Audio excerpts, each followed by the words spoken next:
I want to begin our discussion of character, which will continue throughout the entire semester, because character is, I think for most people, the visual glory of opera. It's the characters that we take home with us, and our memories about the beauties of the music and the drama are usually centered in a single character in an opera.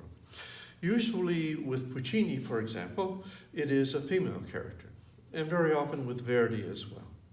So let me introduce all the characters of La Boheme, and then I'd like to talk a little bit about character relationships. I will just scratch the surface, but it's a good surface to scratch.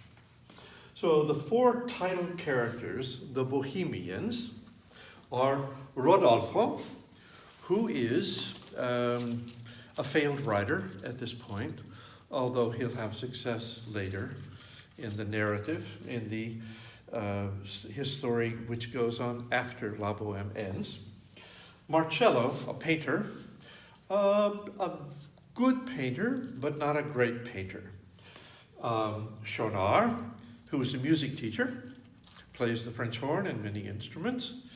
And Colline, who is a classical scholar, a scholar of ancient languages.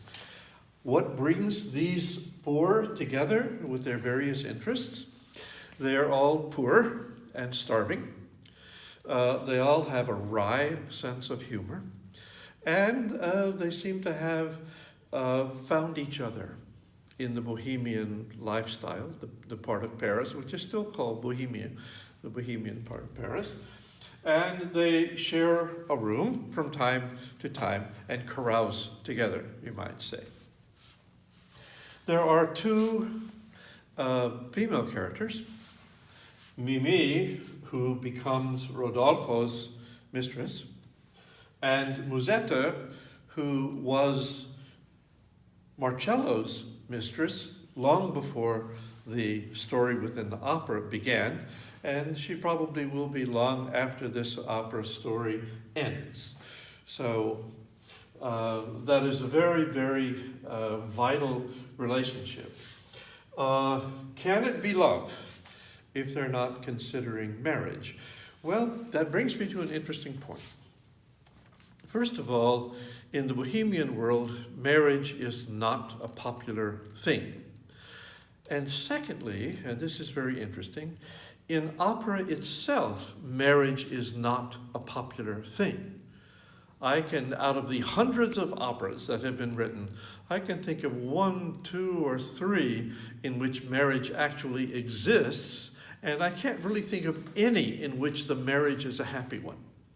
So what conclusion can we draw from that? Well, opera is a romantic, by and large, medium. And the Romantic era was not concerned with marriage and happy family life. It was concerned with eros, sexual passion, thanatos, death, and where the two met. That's a generalization, but generalizations are generally true. Or at least this one is. So here are the two characters as they combine themselves. So our lovers, Rodolfo and Mimi, are the source of the major romantic action of the piece. La Boheme is the story of their relationship. It is a short relationship, several months, but it is passionate and memorable. The secondary relationship, and we can say these are secondary characters, are Marcello and Musetta. Now the source of this subplot, subplot, is they are there to contrast with the major plot. And that is a very interesting thing to do. Marcello is very different from Rodolfo, and Musetta is very different from Mimi. This is a very, very resonant sort of thing to analyze. You may want to analyze them in a paper for the class. These two relationships with these four people are absolutely extraordinary. Both the men are artists, but in different disciplines, and close friends, very close friends. Both the women share the same, roughly the same occupation. Both are prostitutes of varying success. Musetta is one of the most successful in Paris. Mimi is one of the least successful, I think we could say. So,